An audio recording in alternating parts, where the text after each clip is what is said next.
2024년 오늘은 4월 18일 목요일입니다. 무스TV 서정구 대표 방송 시작합니다.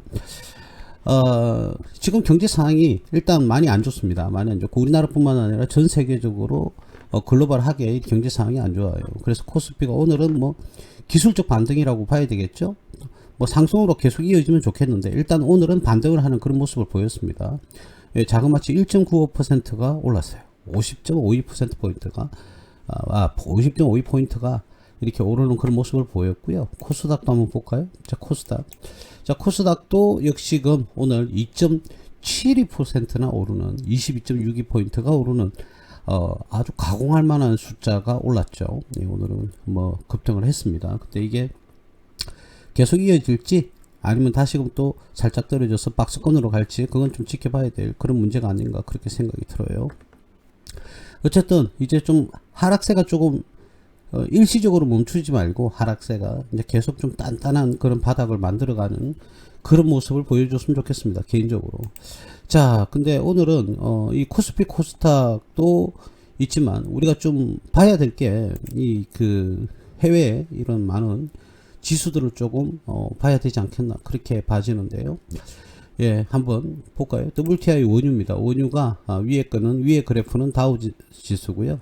밑에 있는 게 이 원유입니다. 뉴욕 WTI 원유인데 원유 가격이 이렇게 상승하는 모습, 뭐 120달러까지도 오를 수 있다 이렇게 이야기가 나왔었는데 현재까지는 82.15달러의 차트를 보여주고 있습니다. 다시금 이 전쟁 부분에 대해서 그죠? 조금 완화가 될 조짐이 보이기 시작하니까 이렇게 석유값이 또 쭉 이렇게 떨어지는 그런 모습을 보이고 있습니다. 그래서 석유값이 좀 안정적인 것은요, 사실은 70달러 정도, 1배럴당 70달러 정도가 좀 안정세라고 봐야 되거든요. 근데 지금 뭐 120달러까지 오를 수 있다, 뭐 이런 말들이 나와가지고요. 자, 요 라인들이, 그죠? 요 라인이 조금은 석유의 안정적인 가격 수준이다 이렇게 볼 수 있는데 지금은 이 라인보다는 좀 위에 있는 그런 모습을 보였습니다. 그래서 오늘은 석유 가격이 뭐 조금 흘러내리는 그런 모습을 보였는데 그래프 상으로 봤을 때는 굉장히 많이 좀 흘러내렸죠. 예, 많이 내렸어요. 2.68 포인트 3.16%가 이렇게 내리는 그런 모습을 보였습니다. 이제는 요걸 주시해야 됩니다. 여러분 투자를 할때 제가 늘 그랬지 않습니까? 종목을 선택하기 전에 글로벌 경제, 그리고 나라 전체 경제, 그리고 산업의 경제. 그러니까 산업이라는 것은 이제 우리나라의 경제를 이끌어가는 원동력이 되는 주 산업, 그죠? 그 산업이 뭔지도 알아야 되고 그 산업 안에서 기업을 뽑아야 됩니다. 그래서 글로벌 경제, 그리고 그냥 경제, 우리나라 경제, 그 다음에 산업, 그리고 기업 이런 분석을 가야 됩니다. 그러니까 글로벌 경제 분석, 그 다음에는 이제 우리나라 전체 경제 분석, 그 다음에는 우리나라 산업 분석, 그 다음 우리나라의 기업 분석 이런 식으로 점점 큰 범위에서 디테일하게 내려와야 되는 거죠. 반대로 여러분들은 주구장창 기업만 분석을 하다 보니까 경제 상황이 안 좋은데 기업이 아무리 뭐 좋다 한들 주가는 뭐 상승하기가 좀 힘들죠. 그래서 그런 모습들을 여러분들이 조금 좀 잘 갖췄으면 좋겠다. 너무 작으니까 좀 크게 볼까요? 예, 좀 크게 봐야 되는데 클릭이 잘.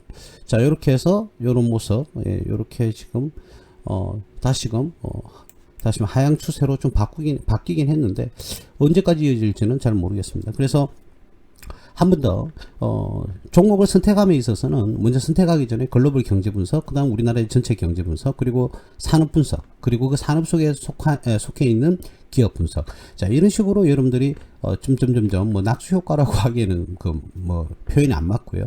어쨌든 조금씩 우리가 선택을 함에 있어서 디테일하게 이제 펼쳐 나가는 거죠. 이런 식으로 여러분들이 봐줘야 되겠다. 그래서 지금은 이 석유값이 일단 어제 오늘은 좀 조정을 받고 있는 그런 모습을 보입니다.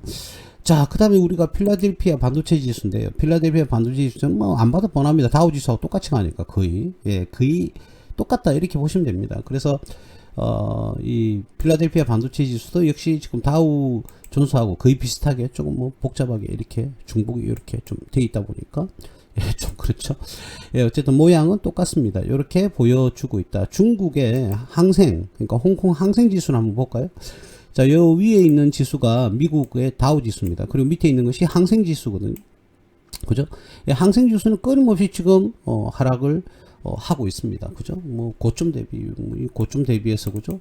어마어마하게 지금 내리는 예, 그런 모습을 보여주고 있습니다. 여기까지 뭐 확 이렇게 아이고 화살표를 해야 되는데 왜 이게 나오나요?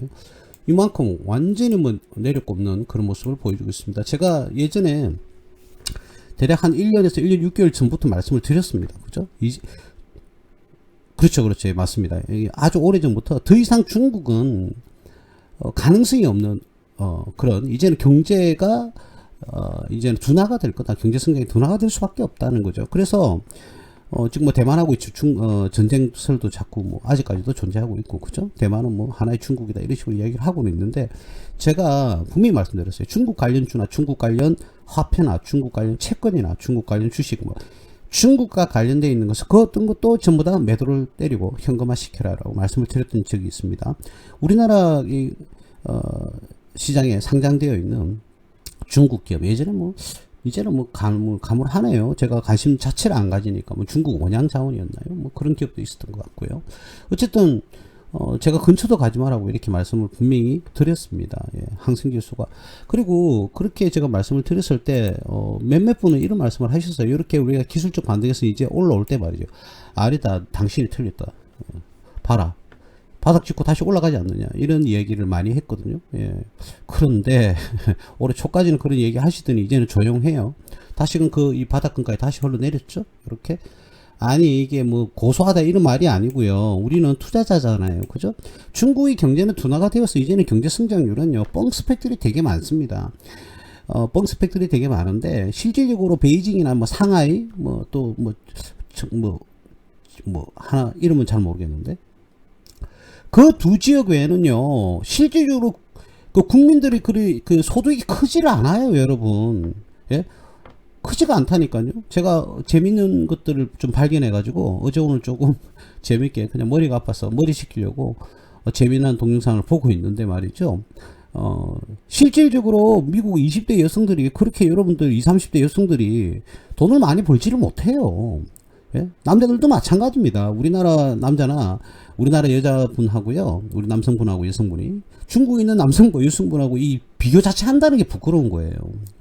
GDP로 따져야 되잖아요. 1인당 GDP로. 근데 전체 GDP는 당연히 중국이 많을 수밖에 없죠. 뭐 쪽수가 15억 인구인데, 그죠? 근데 우리나라에 5천만하고 어떻게 비교를 합니까? 30배의 그 인구수가 더 많은데요. 그러면 밥을 먹더라도 GDP가 그쪽에서 더 많을 수밖에 없죠. 중요한 것은 그러면은 중국이 뭐 미국, 영국 뭐 예? 그리고 뭐 프랑스, 독일보다 더 잘 사는 나라입니까? 그렇지 않잖아요. 1인당 GDP로 그거를 따져야 되는 거죠. 예, 그렇습니다. 그렇기 때문에 여러분들이 좀 그런 거는 오해를 좀 안 하시길 바라겠고요. 그러나 중국 하겠다 뭐 얼마든지 하시길 바랍니다. 그러나 그에 대한 모든 책임은 물론 뭐 이것도 마찬가지겠지만 본인이 져야 된다는 거 후회는 하지 마시기 바랍니다. 아직까지 중국은요, 제가 보는 관점은요, 아직까지 덜 떨어졌어요. 더 떨어져야 됩니다. 더 떨어질 겁니다, 아마. 예. 지금 뭐, 언론에 보도되는 거 보면은 지금, 중국에만 공실로 있는 뭐, 부동산만 하더라도 1억 3천만 채라고 그러잖아요. 믿기십니까, 여러분? 우리나라 인구의 2배, 2.5배가 비어져 있는, 그 주택이다. 여러분, 믿기십니까, 이게? 이게 지금 중국의 현실입니다. 그런데 무슨 그런 현실을 가지고 있는 중국의 라는 나라의 경제 상황을 가지고도 여러분 투자를 하시겠다. 그거는 뭐 여러분들 좀 어불성설이죠. 예. 어쨌든 제가 분명히 1년 6개월 그리고 그 이전 한참 아까 말씀을 하시는데 한참 이전부터도 제가 분명히 말씀드렸습니다. 중국은 더 이상 경제 성장이 침체가 될 수밖에 없고 이제는 붕괴가 될 거다. 가장 첫 번째 오는 것은 우리 옛날에 흥다그룹이었습니까? 흥다그룹이 2021년도였나요? 그때 제가 어마어마하게 강조를 했습니다. 이제 이건 시작도 아니다. 더 많은 건설업들이 부도가 날 것이다. 이렇게 말씀을 드렸는데 아니다 다를까 뒤에 뭐 컨트리 가든 홀딩스 그죠?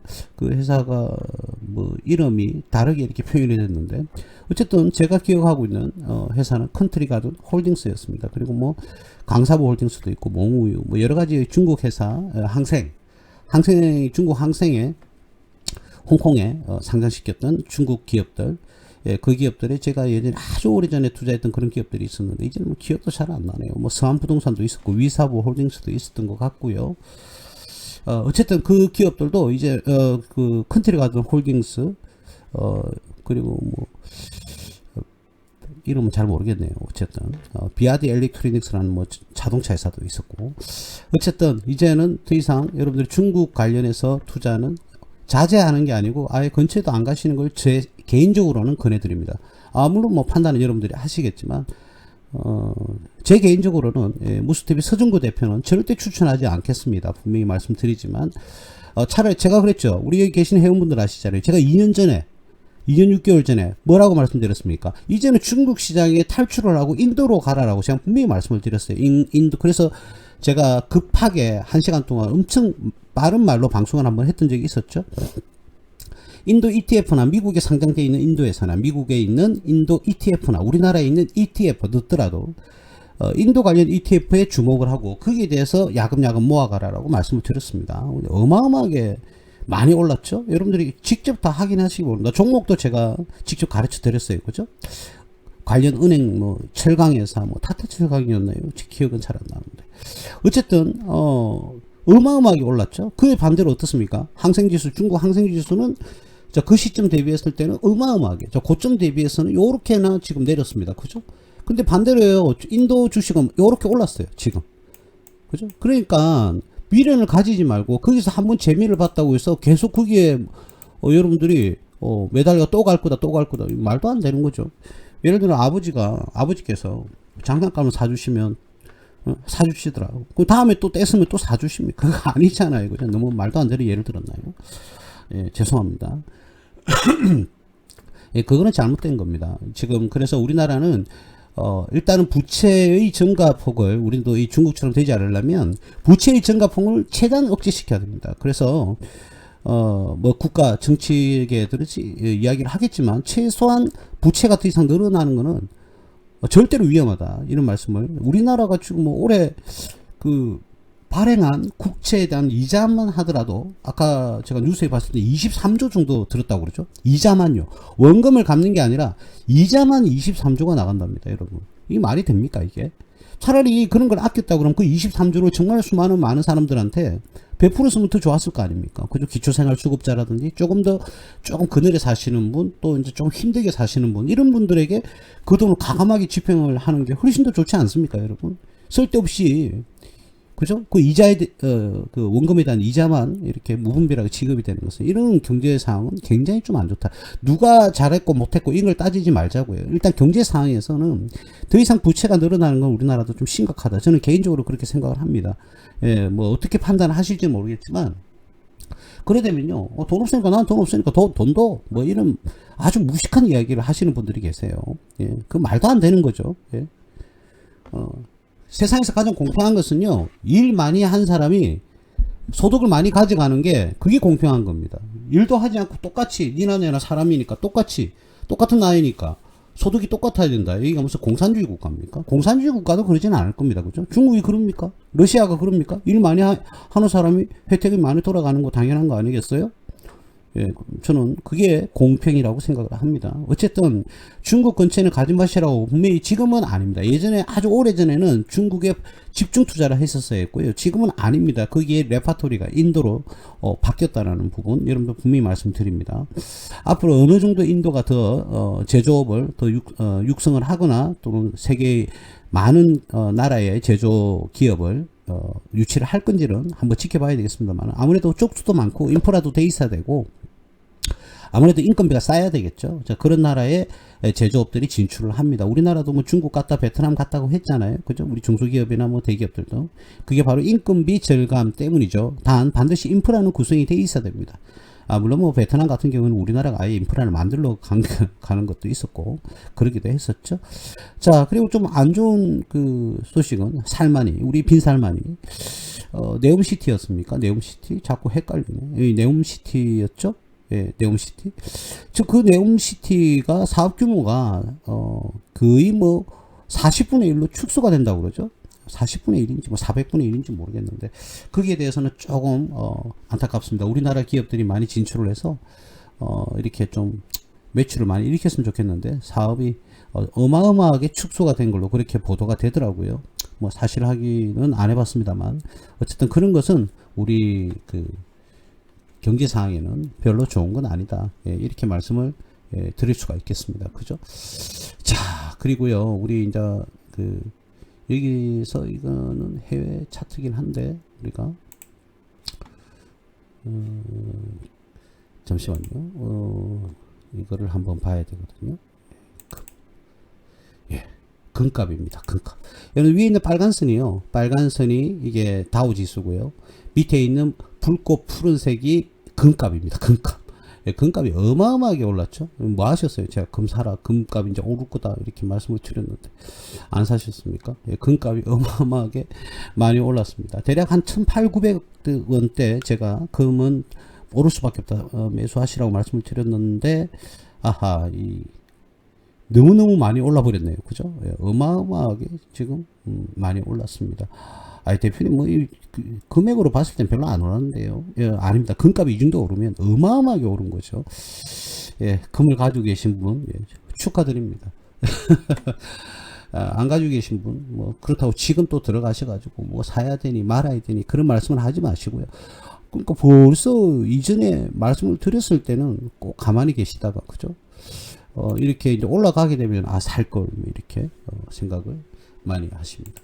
자, 환율입니다. 원달러 환율인데요. 1372원까지, 오늘 마감을 했는데, 예, 1400대 근처 갔죠. 예, 거의 한번 1400대 뚫은 걸로, 언제까지만 갔나요?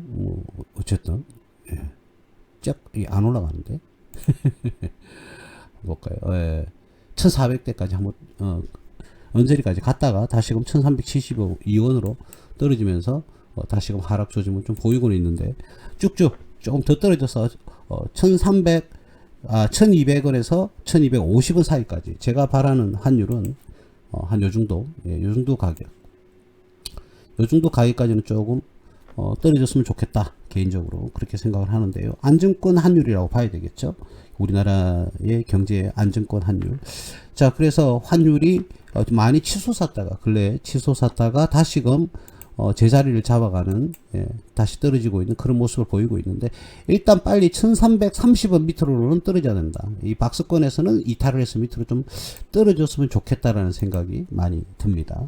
자, 그래서 오늘은 그 유가도 한번 확인을 해봤고요. 환율도 확인을 조금 해봤습니다. 그리고 항생지수도 한번 해봤고요. 석유도 한번 확인을 해봤습니다. 이제는 석유값이든 금값이든 또는 조금 전에 봤죠, 환율이든 조금씩 다시금 내려와서 지자리를 찾아가려는 그런 모습을 보입니다. 물론 이러다가 다시 틀어질 수도 있겠죠. 뭐가 이리 크게 마이가 돼 있죠. 네. 좀 크게. 어쨌든 그런 그 추세를 보이고 있는데 계속 그 추세를 이어가서 좀 안정권으로 쭉 좀, 예, 들어갔으면 좋겠다, 이런 생각이, 예, 듭니다. 자, 이제는 저는 개인적으로요, 환율이 더 떨어질 거라고 봅니다. 더 떨어져서 일단 1320원대가 일단은 마지노선 정도 되지 않겠냐. 거기서 변곡점이 일어날 거다. 1320원대 그냥 다시금 반등하지 말고 박스권을 만들면서 점점 조금씩 완화가 되면서 1250원대까지 정도는 떨어졌으면 좋겠다. 이게 개인적인 제 바람입니다. 제 예측이 아니라. 예, 그렇게 해도 될 것 같아요. 근데 시간이 조금, 그럼 누구나 못 맞추, 다 맞추겠죠. 그죠? 예. 예, 일단 안정권은 1250원이다. 그래서 이번에는 1320원에서 변곡점이 일어날 것 같습니다. 상승을 할 건지, 하락을, 추가로 할 것인지, 변곡점은 1320원까지 정도, 그 언저리까지 와야 알 수가 있지 않을까. 그렇게 봐집니다. 예, 그 자리가 거의 변곡점이 될 것이다, 예, 라고 생각을 합니다. 자, 코스피도 확인해 봤고요. 코스닥도 확인해 봤는데, 자, 오늘은 이제 반도체 7번째 시간이죠. 7번째인가? 제가 그렇게 알고 있는데. 자, 반도체 7번째 시간입니다. 예. 아이고, 잠시만요. 이걸 안 켰네요. 자, 오늘은 반도체 7번째 시간 CXL입니다. 예. CXL. 예. CXL이라는 것은 뭐냐면은 뭐라고 해야 될까요? 저는 한 번도 말씀드리지만 반도체 전문가가 아닙니다. 예? 일반적으로 CXL은 우리가 CPU라는 건 들어봤잖아요. CPU, 컴퓨터 CPU. CPU하고 메모리 반도체가 있어요. 그죠? 메모리 반도체. 우리 삼성전자에서 많이 만들어내는 거죠. 이 메모리 반도체를 있는 최첨단이죠. 인터페이스로 고용량 CXL D램을 적용하면, 예, 우리가 일반적으로 메인 D램이라는 게 이제 D램, 우리 삼성전자에서 매일 말하는 D램, 그 D램보다는 CXL D램은 이 D램이죠. D램인데 그냥 D램과 CXL D램은요, 뭐라고 해야 될까? 메모리 용량이라고 해야 될까요? 한 대당 이 메모리 용량이 지금 D램보다는 한 10배 정도가 된다고 합니다. 그래서 이 대용량 데이터를 엄청 빠른 속도로 소화가 가능한 거죠. 쉽게 말하면 위장이, 우리가 지금 사람 몸에 있는 위장이 한 4배로 늘었다고 생각해 보세요. 그럼 소화시킬 수 있는 음식물 양이 어마어마하게 늘어나겠죠. 그거하고 똑같다고 생각하시면 되겠습니다. 그러니까 데이터가 지금의 D램보다는 CXL D램 같은 경우에는 기존에 있는 D램보다는 한 10배 정도의 데이터를 처리할 수 있는 거죠. 용량을, 메모리 용량을. 자, 그래서 어마어마하게 속도도 빨라질 것이고요. 속도도. 그리고 데이터 처리 양도 같은 시간에 어마어마하게 늘어나는 거죠. 자, 그래서 아무래도 지금은 우리나라가 AI 시대가, 우리나라뿐만 아니라 전 세계가 AI 시대로 들어왔어요. 근데 AI 시대로 들어왔는데 이 AI 시대에서는 여러 가지 첨단 장비들이 또는 첨단 부품들이 들어와야 돼요. 그 중에 하나가 바로 CXL D램입니다. 지금 D램으로는 조금 부족할 수 있다는 거죠. 그래서 조금 뭐라고 해야 될까? 좀 더 멀리 가야 되지 않을까? 제 생각에는 한 3년 정도는 지나야 되지 않을까? 그런 생각이 드는데요. 다음에 반도체 전문가 만나면 한번 물어봐야겠어요. 한 3, 4년 정도는 지나야 이게 안착이 되지 않을까? 저는 개인적으로 그런 생각을 합니다. 그래서 기술 개발을 해서, 그게 만약에 이게 완제품화 된다면요, 이 CXL D램이, 우리나라 사회 전반뿐만 아니라 전 세계 국가적으로요, 어마어마한 파장을 일으킬 수 있는 그런 D램이다. 이렇게 볼 수 있겠죠. 그리고 아무리 우리가 보수적으로 생각한다더라도요, 나중에는 우리나라 지구 전체뿐만 아니라 우주 환경까지도 우리는 신경을 써야 되거든요. 그죠? 위성도 지금 많이 날리고 있고, 우리도 뭐 몇십 개 더 날린다고 하잖아요. 몇 년 동안. 자, 어쨌든 바야흐로 우주 항공 시대도 왔고, AI 시대는 벌써 성큼 들어왔고, 앞으로는 더더욱더 고첨단 제품들이 나오게 되는데, 거기에서는 그렇다고 그러면 그 어떤 데이터를 처리하는 속도는 굉장히 빨라야 될 겁니다. 그래서 CXL D램은 우리의 전망치고 우리의 예상치고 우리의 기대치가 아니라 곧 다가올 현실이 될 수밖에 없다. 그 기술 개발은 멈출 수가 없다는 거죠. 그래서 미리 한번 CXDL에 대해서, 물론 뭐 이 관련되어 있는 기업들이 뭐 오늘 제가 말씀을 드리겠습니다만, 당연히 이유가 다 있습니다. 이유가 있는데, 자, 그래서 지금 당장은 이게 뭐 큰 실적은 없지만 테마는 충분히, 관련 테마는 볼 수가 있다. 이렇게 볼 수가 있겠죠. 오늘 첫 번째 봐야 될 CXL D램 관련 주는요, 네오셈입니다. 네오셈. 자, 네오셈. 근래에 올해 1월부터 대략 작년 연말부터 본격적으로 이렇게 치솟게 시작하면서 주가가 많이 이렇게 상승하는 그런 모습을 보였어요. 이제는 뭐 조금 더 하락을 해야 되지 않겠나, 그렇게 봐지는데요, 개인적으로. 이 회사는요, 원래는 반도체 검사 장비 기업입니다, 이게. 예. SSD 검사 장비하고요, MBT로 이렇게 구성이 되어 있는 그런 검사 장비 기업이거든요. 예. 그런데, 이 회사가 솔리드 스테이트 드라이브라고 해서 SSD라고 있는데, 솔리드 스테이트 드라이브라고 있어요. SSD. 이 검사 장비 글로벌 점유율이 1위인 업체입니다. 1위. 예. 그래서, 이 네오셈이라는 회사는 AI 시대로 이렇게 이제는 성큼 다가오면서 이 기업 전체가 말이죠, AI에 맞는 적합한 그런 장비를 만들기 위해서 어마어마하게 지금 노력을 하고 있다. 그리고 아까 말했던 CXL 관련해서 이 D램, CXL D램의 관련해서요, 그에 따른 검사 장비를 개발을 지금은 다 됐긴 됐는데 더욱더 업그레이드 시켜야 되겠죠. 그래서 CXL D램 검사 장비를 개발을 완료를 했다. 근데 더욱더 조금 더 업그레이드가 돼야 된다고 합니다. 그래서 이거는 지금 현재 이 관련해서 이 회사가 최초로 CXL D램 검사 장비를 개발을 완료한 거는 아닙니다. 최초는 아닌데 자체적으로 이렇게 개발을 스스로 완료했다는 것이죠. 그래서 거기에 대한 기대감이 상당히 커졌던 그런 기업이 바로 네오셈입니다. 거의 대장주라고 보시면 됩니다. 이거는 CXL D램 검사 장비 관련 대장주다. 이렇게 여러분들이 생각을 하시면 되겠습니다. 그래서 주가가 이렇게 많이 오르는데 기인도 했다 이렇게 보시면 되겠죠. 자, 이 기업은 지금 현재 작년에는 뭐 작년까지는요, 예, 그렇게 실적이 어마어마하게 상승했다든지 뭐 그런 거는 아닙니다. 예, 어마어마하게 상승한 건 아니었어요. 근데 이 CXL 장비, 검사 장비가 개발이 완료됐다는 것은 작년 12월 달에 이게 보고가 됐었거든요. 언론에서 다 보도가 됐던 거예요. 뭐 대단하게 뭐 제가 어떤 뭐 정보를 빼와서 그런 게 아니라 벌써 언론에 다 보도가 됐던 것들입니다.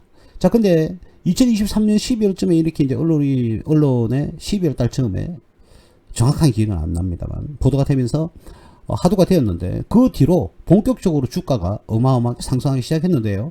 아직 2024년도에 그 장비가 지금 납품은 개발은 완료를 했어요. 개발은 완료하고 납품도 하고 있는데 그 실질적인 실적이 그 뭐라고 해야 될까? 2024년도에 포함이 되지 않겠느냐 그렇게 보는 거죠. 그래서 2024년 1분기부터 시작해서 이제는 그와 관련되어 있는 매출이 덩달아서 뛰면서 기업이 성장을 할 것이다. 그런 예상을 하고 있는 거죠. 그래서 주가가 미리 지금 현재 선반영되어 있는 겁니다. 이렇게 맞네. 대략 작년 12월 12일쯤부터 이렇게 올랐네요. 이렇게 쭉 상승을 많이 하는 모습을 이렇게 보여줍니다. 그죠? 이렇게 많이 상승을 했어요.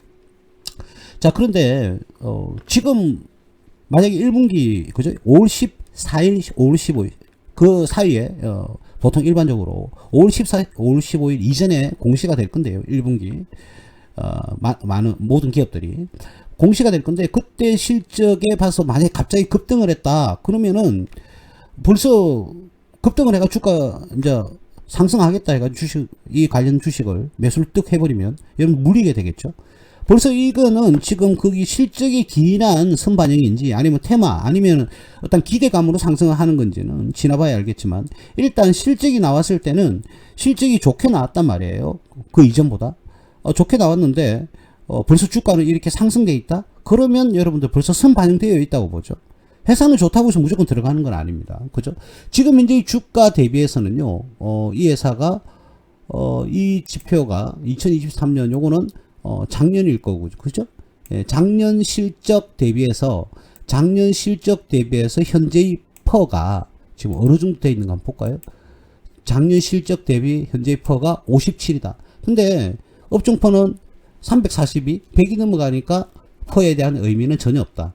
실질적으로 57.29라고 그러면, 물론 뭐 이 기업이 더 좋아서 그럴 수는 있겠지만, 더욱더 뭐 상승할 수는 있겠지만, 그렇게 뭐 낮은 수준이다라고 무조건 보기에는 조금 무리가 있죠. 근데 향후에는 반도체나 AI가 자꾸 대중화가 되고 제품 개발이 더더욱더 많아질 것이고 더욱더 이 산업은 더욱더 성장할 수밖에 없는 거예요. 성장할 수밖에 없으니까 이 기업은 우리가 상상을 초월할 정도로도 상승을 할 수 있는 거죠. 그건 알 수가 없는 거예요. 저는 개인적으로 뭐 지금은 좀 높은 가격이라는 생각은 듭니다만, 자, 이 기업이 또 좋은 게 하나가 되어 있는 게 뭐냐면요. 부채 비율을 한번 보겠습니다. 부채 비율이 2023년 기준으로 해가지고요. 74.46, 110.04 하다가요. 2023년에는 22.62로 푹 줄어들었어요. 부채가 훅 줄어들었거든요. 물론 뭐 이 부채 안에는 뭐 다른 가지 요인도 있고 뭐 어떤 부품을 미리 공급받아서 이제는 소진에 있어서 뭐 외상값을 주고 그럴 수도 있겠습니다만 이 부채 비율이 자그마치 78 정도, 88 정도가 이렇게 하락했어요. 88% 정도. 와, 이거는 좀 너무 급격하게 떨어지죠. 물론 뭐 작년 9월 달부터 이렇게 떨어지는 모습을 보여주고 있습니다. 작년 9월 달부터. 그래서 돈 벌어가지고 부채 빚을 갚았다? 그렇다 하더라도 그 규모가 좀 비교는 안 되긴 하는데, 물론 뭐 이 회사는 유상증자를 한번 했네요. 여기서 유상증자를 했는지 안 했는지를 여러분 확인하려고 그러면 요 자본금만 보면 됩니다. 자본금. 일단 뭐 여러 가지 방법이 있지만 증자하는 방법이 38억 하다가 2023년에 43억이 되었죠. 자, 그러면 실질적으로 대표님 그러면 뭐 한 6억 뭐 그죠? 5억 정도 증가했는데 이 뭐 5억 가지고 그렇게 생각하시면 안 되고요. 이 자본금은 액면 금액만큼 증가하는 거고요. 액면 금액만큼. 그리고 그러니까 자본금이 여기 5억 증가했잖아요. 근데 자본은요 어마어마하게 증가했죠. 623억에서 물론 뭐 당기순이익이 포함이 되기도 하는데 623억에서 대략 260억 정도. 뭐 당기순이익 83억을 뺀다 하더라도 180억 정도 증가했거든요. 그건 뭘까요? 시가라는 거죠. 시가. 그러니까 자본금은 액면금액으로 증가를 하는 것이고요. 자본 총금액은 이 총금액은 다른 요인도 있습니다. 그냥 단순하게 말씀드릴게요. 여러 가지 요인까지 우리가 설명 다 할 그건 아니고 자본은 기본적으로 주식을 발행하면 시가대로 이렇게 반영이 된다라고 생각하시면 됩니다. 간단하게 자본금에다가 자본잉여금이라는 게 발생하거든요. 발생하는 시점에 그러니까 지금 거래되고 있는 게 예를 들어서 12,000원이다. 근데 이 주가가 한 주당 뭐 100원이다. 근데 그 100원 곱하기 주식수를 한 게 자본금이고요. 100원 곱하기 지금 거래되고 있는 12,000원 곱하기 예를 들어서 그 주식수를 하게 되면 총 늘어나는 것은 자본이 늘어나는 겁니다. 그렇기 때문에 이 두 개의 갭은 어마어마하게 벌어지는 겁니다. 여러분, 그러니까 자본금이 에게 5억 늘었다? 그러면 자본도 5억 늘어야 되는 거 아니냐? 아니라니까요. 요거는 시가를 곱하는 거고 주식 발행 수에 그 다음 자본금은 액면가액을 곱하는 겁니다. 그래서 완전히 금액의 크기가 완전히 다릅니다, 여러분. 예, 그거는 여러분들이 참고를 하시고요. 이왕 나오는 김에 제가 말씀을 드렸습니다.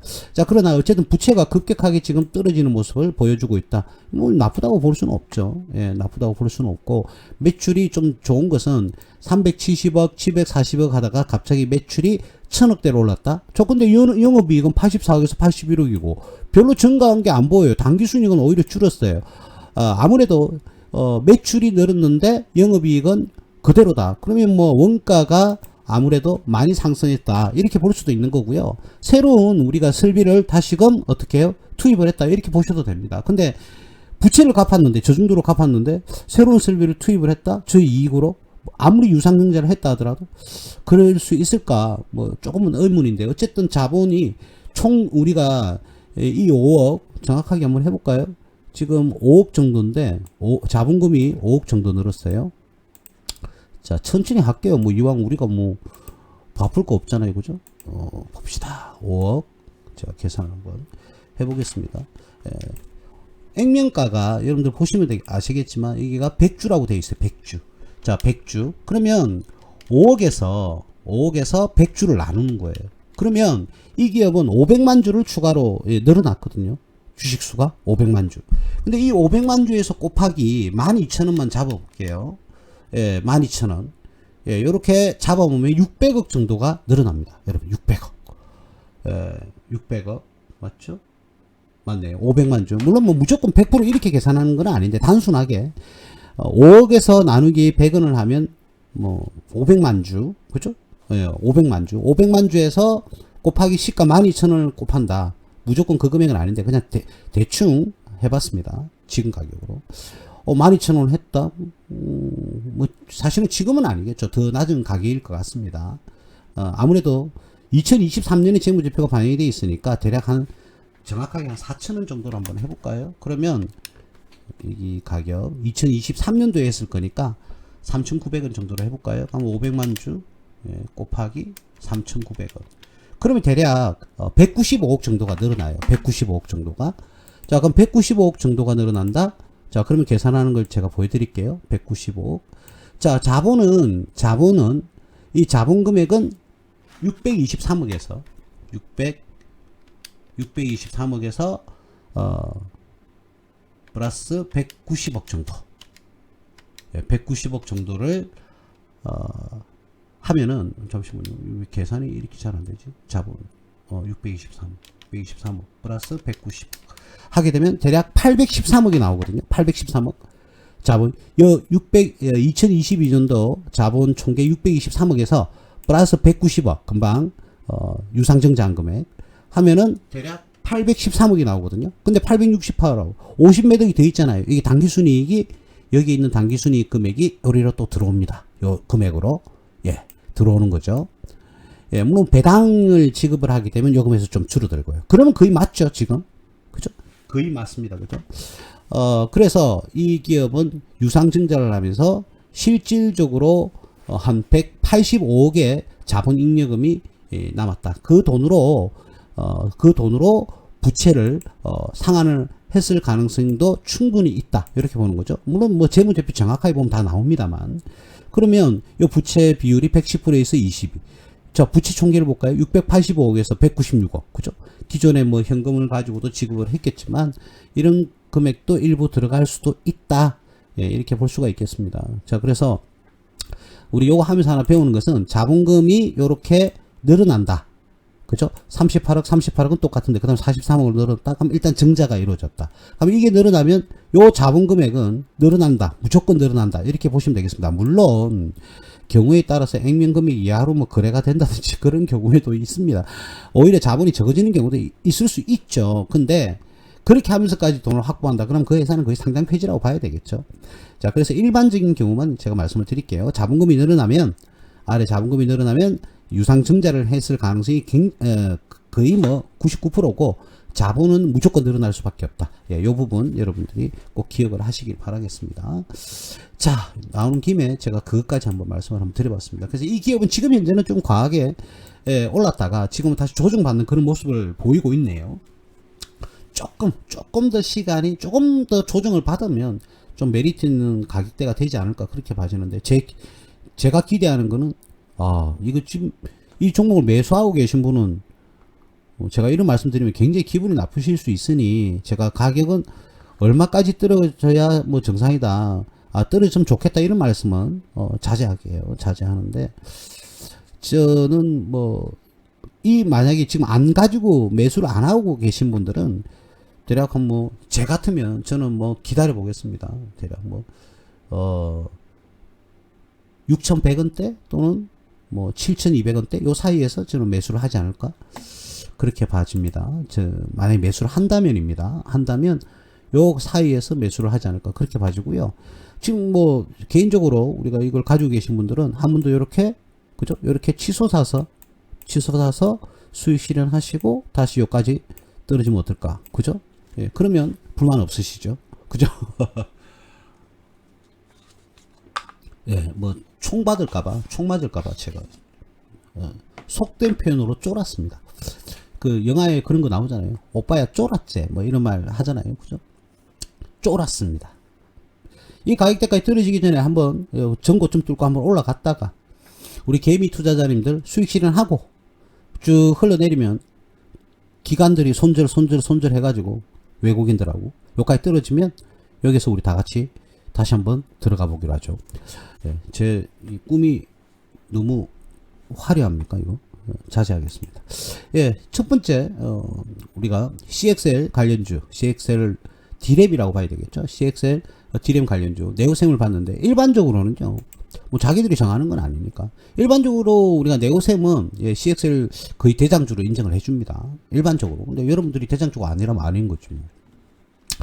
예, 그 다음 두 번째 종목 CXL 관련주 두 번째 기업을 한번 보도록 할게요. 뭐 시간이 오래 걸렸어요. 왜 이렇게 클릭을 했는데 안 넘어가죠? 예, 오킨스 전자. 자, 오킨스 전자. 이거는 뭐 분할을 했다든지 뭐 병합을 했다든지 그런 게 아니라 실제로 떨어진 겁니다. 이거 실제로 떨어진 눈물이네. 눈물을 팍 흘렸다가 다시금 눈물 흘리기 전까지 눈물 닦았다가 다시금 지금 흘러내리는 그런 모습을 보이겠네요. 뭐 이런 회사는 그 기업에 뭐 어떠한 악재가 떠야만이 이런 모습이 나오겠죠. 뭐 예를 들어서 어닝 쇼크가 왔다든지 갑자기 뭐 예를 들어서 이익을 계속 내다가 갑자기 손실을 어마어마하게 기록했다든지 아니면 다른 기타의 악재들이 떴을 때는 이런 모습을 보입니다. 이걸 눈물이라고 하는데요. 눈물은 진짜 흘리면 속 빠집니다. 그죠? 한 뭐 1, 2년 동안 얻었던 수익을 눈물 한 방에 다 사라지는 그런 경우도 있게 한데. 자, 이거는 이 회사는 일반적으로 DDR이라는 게 있는데 메모리 인터페이스라고 하죠. 메모리 인터페이스 DDR이라고 있는데요. 이 DDR을 기반으로 해서 만드는 게 CXL이거든요. CXL. 그렇기 때문에 뭐 누가 밖에서 고함을 지르네요. 이 DDR이라는 인터페이스가 있어야만이 CXL을 만들 수 있다고 합니다. 뭐 정확한 건 잘 모르겠습니다. 그래서 이 오킨스 전자는 좋은 게 뭐냐면 고객이 삼성전자하고 SK하이닉스 우리나라의 쌍두죠. 쌍두 반도체 회사잖아요. 그죠? 여기다 다 납품을 하고 있습니다. 그래서 이 제품이 DDR 숫자가 하나 있었는데 기억은 잘 DDR5인가요? DDR4인가 모르겠어요. 어쨌든 이 DDR이라는 것을 인터페이스를 기본으로 해서 만드는 게 바로 CXL이란 말이죠. 그럼 그 DDR도 당연히 CXL 관련주에 편입이 된다는 거예요. 그래서 이 오킨스 전자가 CXL 관련주로 들어가 있습니다. 자, 근데 이 눈물을 흘렸네요. 이 눈물을 왜 흘렸을까? 예, 이 눈물을 흘린 것은 작년 7월쯤에 흘렸는데 실적은 앞에 우리가 그 봤던 회사보다는 그죠? 네오센보다는 좀 못해 보이는 게 바로 보입니다. 그죠?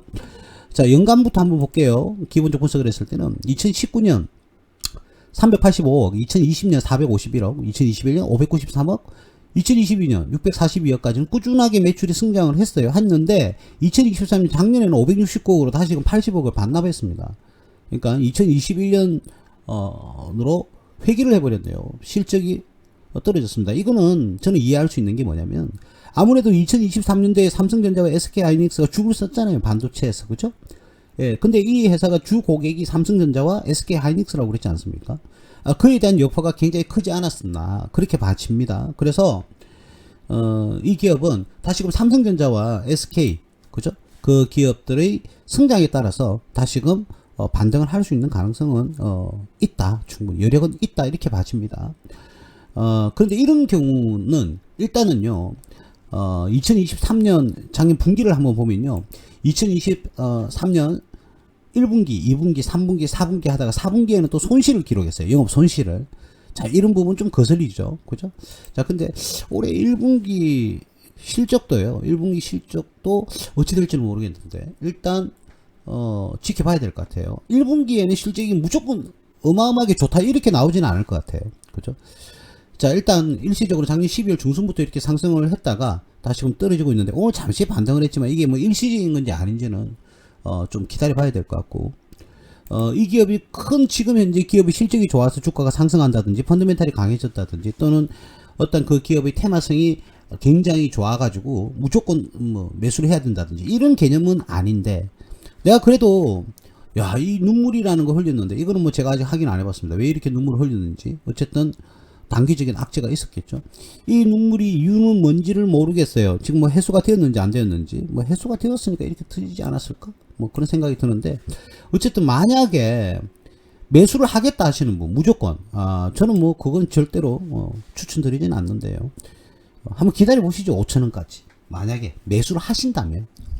근데 지금 제가 봤을 때 눈에 확 들어오는 종목은 아닙니다. 근데 뭐 그렇잖아요. 제가 신도 아니고 그죠? 여러분들이 만약에 매수를 한다 그러면 예전의 목표 가격 그죠? 여러분들 초보들의 눈을 한번 제가 보여드릴까요? 자, 이렇게 떨어졌다 이까지 떨어졌다.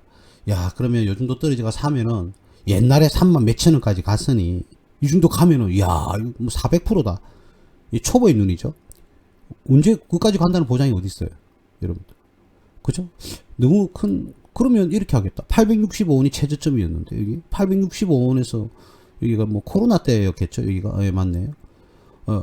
1100원에서 와 진짜 이때 여러분들 이때 보니까 진짜 어마어마했네요. 그죠? 코로나 때 바닥에서 거의 900원 1000원에서 32,000원까지 갔네요. 31~2배나 갔네요. 뭐 하셨어요? 예, 저도 제보고도 물어보세요. 대표님 뭐 하셨어요? 죄송합니다. 제가 보는 눈이 좀 없어가지고 예. 예. 어쨌든 그렇습니다. 제가 이 종목을 관리하거나 매수해서 투자를 해본 경험은 없습니다. 저도 아깝네요. 여러분들도 혹시나 이런 좋은 종목 있으면 저한테 말씀도 좀 해주시면 좋겠다. 너무 큰 바람입니까? 예. 저만 바라보고 있습니까? 제가 바라보면 안 되는 거. 죄송합니다. 어리버리해서. 자, 오킨스 전자 좀 아깝네요. 근데 당분간은 뭐 급격하게 뭐 이런 식으로 뭐 32,000원, 33,000원 상승하기에는 아직까지는 조금 무리가 있다. 좀 기다려야 될 것 같아요. 그러나 CXL 관련주로서 주 고객이 삼성전자와 SK하이닉스다. 이 부분은 괜찮죠, 그죠? 그래서 저점 매수 기회가 온다면 여러분들은 뭐 회사가 뭐 망한다, 그리고 부도나겠다, 뭐 오늘 내일 한다 이런 기업은 전혀 아니라는 거예요. 그 부분은 여러분들 아셨으면 좋겠어요. 뭐 그 관련해서 그거니까. 예. 현재 매출도 뭐 500~600억대는 발생시키고 있고요. 이 회사는 상장 폐지다, 뭐 큰일 났다 이런 거하고는 전혀 거리가 멉니다. 예. 그러니까 불안해하실 필요까지는 없다. 어떻게 할까요? 이게 만약에 요 고점에서 이렇게 물렸다고 그러면 어떡하죠? 요렇게 요런 데서, 아니면 요런 데서 물렸다. 제 같으면 5년 10년 가져갈 생각으로요, 저는 더 삽니다. 현재까지는 뭐 망할 가능성은 없습니다. 예, 상장 폐지된다든지. 그래서 제 같으면 저는 그렇습니다. 이제 19년 20년 동안 손절 이런 거 하지 않습니다. 예, 어떻게든 내가 믿었던 종목에 대해서는 예, 끝까지 기다려주고 수익 날 때까지. 어떤 종목은 뭐 2달 만에 급등, 어떤 종목은 뭐 3년 만에 뭐 수익이 많이 난다든지, 어떤 경우에는 뭐 한 2년 들고 있어도 20%, 뭐 저도 뭐 가지각색이에요. 그러나 결국은 손절은 하지 않고 수익을 내고 나온다는 거예요. 그게 중요한 것 같아요. 그래야 복리 효과가 있을 수밖에 없으니까. 내가 이거 손절하고 다른 종목 들어가가지고 그거 산다. 아, 이건 손절해야겠다. 그 손절해서 다른 종목 사면 그 종목은 올라갑니까? 올라가나요? 아니잖아요. 떨어질 수도 있고 올라갈 수도 있는데, 올라간다는 100% 보장만 있으면, 만약에 여러분들이 가지고 계신 종목이 100개가 있다. 근데 하나가 완전히 뭐 폭등할 것 같아요. 50배, 100배 갈 것 같아요. 그럼 그게 확신만 있다 그러면, 확실하다 그러면 모든 종목 다 팔아야죠. 손절 다 해야죠. 그래가 그 종목 들어가야죠. 근데 신이 아닌 이상 그걸 어떻게 알아요? 그런 걸 가지고 50배, 100배, 2,000원짜리가 뭐 몇백만 원 간다 이런 말, 그런 말, 야, 진짜 좋겠다. 그런 분은 뭐하러 방송을 하죠? 아니, 2,000원짜리가 뭐 100만원, 200만원 간다고 뭐하러 방송해요? 본인이 그냥 사가지고 돈 벌면 되잖아. 부자가 돼. 아, 휴머니스트구나. 그럼 그럴 수 있죠. 자, 그러나 그런 분들은, 그래도 나름 노력하시는 분들이기 때문에 우리는 존중을 해야 됩니다. 예. 그거는 욕할 건 아니죠. 근데 이해는 가지는 않는 부분이 충분히 있다. 그러나, 열심히 노력하면서 사시는 모습들이고, 우리들보다, 여러분들, 일단 전문가님들이니까, 일반 뭐 투자자님들보다는 보는 눈이 좀 낫겠다고 봐야 되겠죠, 일반적으로. 오늘은 앞에 경제 이야기 좀 하고, 환율 이야기 하고, 뭐 석유 이야기 한다고 시간이 벌써 많이 가버렸네요. 그러나, 두 종목으로 맞출 수는 없죠, 우리가. 두 종목으로 맞출 수는 없다. 한 종목 정도만 더 보겠습니다. 코리아 그건가? 아닌데? 그건 뒤에 내가 해놨는데요. 한번 봅시다. 왜 이래 빨리 안 넘어가죠? 저 세팅을, 죄송합니다. 제가 자, 코리아 스키트. 야, 코리아 스키트. 예, 이름도 코리아가 들어갑니다. 예, 코리아. 자, 이 기업은요, CXL 뿐만 아니라, 예, 더블 데이터 레이트라고 있습니다. 더블 데이터 레이트. DDR, 아까 말씀을 드렸잖아요. DDR을, 그걸 기반으로 해서 우리 CXL을 만든다고 그랬지 않습니까? 예. 근데 이 DDR 이 기업도요, DDR, 코리아 스키트도, 이 더블 데이터 레이트, 정말 DDR, 5가 맞는 것 같아요. DDR5. 정확한 기억은 안 나요. 맞는 것 같아요. 그래서 이, DDR5에 대한 뭐냐면, 하이스피드 제품을, 제품용 모듈을 우리가, 만들어냈던, 그런 기업입니다. 근데 이 회사는 아직까지 완성이 안 된 걸로 알고 있습니다. 근데 그 제품 개발을 지금 진행을 하고 있는 걸로 알고 있어요. 코리아 스키트는. 예, 그래서 코리아 스키트는 조금 후발주자다. 이거에 대해서는. 그죠? DDR5에 대해서는 조금 후발주자다. 이렇게, 보셔야 될 것 같아요. 그리고 뭐, 여러 가지 제품을 지금 코리아 스키트는 개발을 하고 있습니다. 그뿐만 아니고 다른 것도 있어요.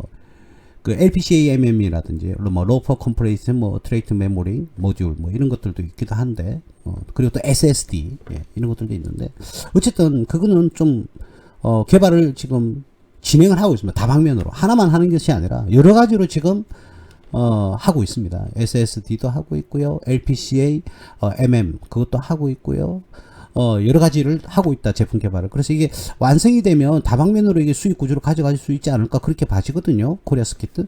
이 코리아 스키트도 굉장히 좀, 유명한 그런 회사 중에서 하나입니다. 그리고 이 회사는 주 고객이 삼성전자입니다, 삼성전자. 제가 알고 있기로는 SK는 납품을 안 하는 걸로 알고 있는데, 지금은 잘 모르겠어요. 어쨌든 삼성전자가 거래처입니다. 자, 그래서 뭐, 주가가 많이 이렇게 파동을 그리면서 가고 있는데, 이 가격 라인 때는 한번 볼까요? 자, 이 기업은 작년에는 손실이 났어요. 손실이. 그래서 조금 아쉬운 게 있어요. 2021년도에는 1조 4천억을 매출했고요. 2022년도에는 1조 5천억을 매출했습니다. 근데 작년에는 1조 3천억을 하면서 손실을 기록하게 됩니다.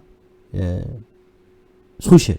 근데 올해도 1조 5천억을 한다고는 나왔는데 이 영업이익이요 430억으로서 그 이전보다는 영업이익이 못합니다 지금. 그죠?